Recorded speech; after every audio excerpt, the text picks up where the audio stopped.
Magandang araw mga paps! Nasa Blue Lagoon tayo ngayon dito sa Pagudpud, Ilocos Norte. And today marks another exciting leg ng ating North Luzon Loop Adventure. Mga paps, napakaganda dito sa Blue Lagoon. Malamig ang tubig, napaka-relaxing. Pero ngayon, iiwanan natin siya dahil pupunta naman tayo, bibiyay naman tayo papunta sa Apari. Tapos sa Callao Cave sa Piña Blanca. Dito yan mga paps sa Cagayan. Bago tayo umuwi pabalik na Manila. So long ride na naman to mga paps. Samahan nyo kami.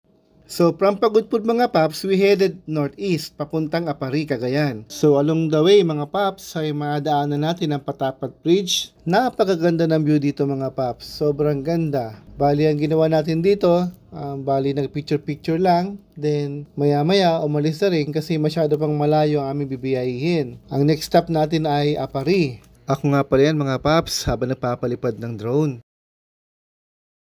After na napakahabang biyahe, galing Pagudpud ay narating din namin tong Apari. Sikat ang Apari mga paps dahil mula sa pagkabata ko ay palagi ko napapakinggan ang kantang ito. Mula Apari hanggang Hulo.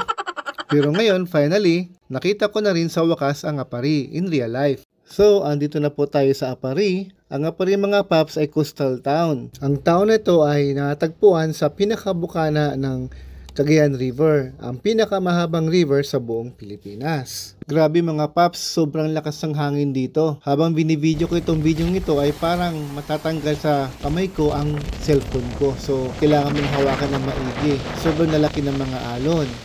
Sa sobrang lakas ng hangin mga paps ay inililipad niya yung buhangin sa beach. Kaya dapat ay nakasanglas ka man lang upang di ka mapuwing. Imagine mga paps, summer pa ito. Ano lang siguro kung tagbagyo dito. Pagkatapos namin mag-stop over sa Apari Cagayan mga paps ay ang aming next target, aming next na pupuntahan ay ang Callao Cave na matagpuan sa Piña Blanca, Cagayan.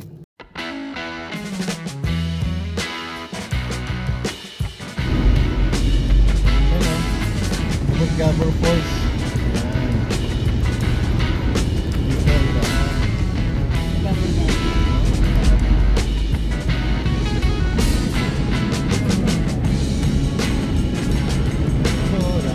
Tayo.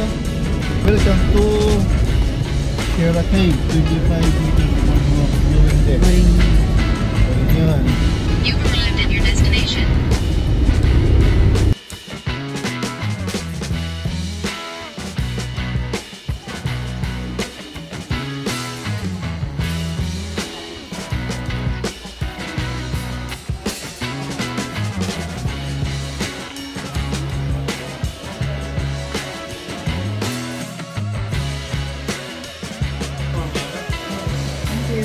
Ma'am, bali bibigyan ko namin. Ganun guys. Video pala po yung ano, yung form na pipilapan. Sa inyo na po ito, sir. Ito ang hotline number po ng Piña Blanca Police Station. Hindi man natin humihiling para just in case of an emergency, pwede niyo pong tawagan. Okay. Ang pera.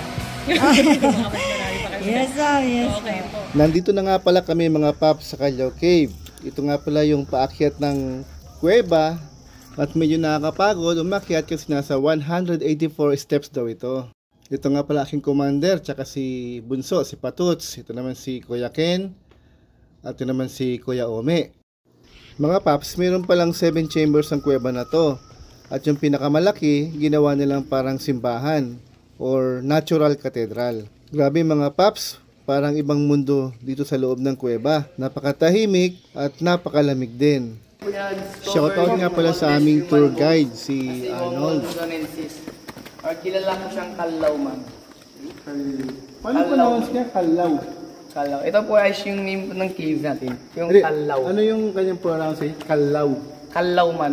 Callao. Callao man. Ako meron po siyang age na 134,000 years old. Wow. Wow. Baling original po na bones, naka-display na po sa National Museum po ng Maynila.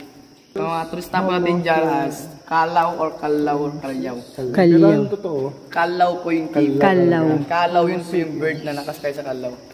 Kung saan po kinuha yung name po ng cave. Kasi mga Callao bird po noon. Callao, oo. Ito mong usually po nakatira. Meron din dito Callao pa, wala na. Wala na po. Sa gitna na po sila ng bundok. Kasi itong cave na kaya sa Tapin Park area na po ng Sierra Madre. Okay. So nagitna na po sila ng bundok. So, na-reach na po namin yung last part ng 5th chamber. Ayan. Ito na po is yung papasok po ng 6th chamber. And for yung 6th chamber po natin, nakikita na po natin yung maliwanag po na area niya.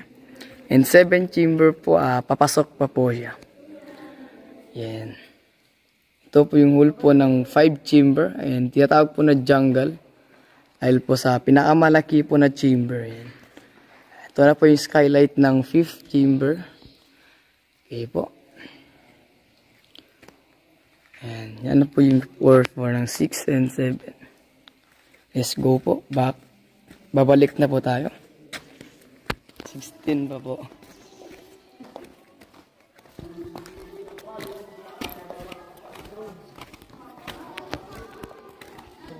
Mga paps, maraming salamat sa panunod ng aming video. Kita-kits po tayo uli sa aming mga susunod pang video. Maraming salamat po. Don't forget to like and subscribe po.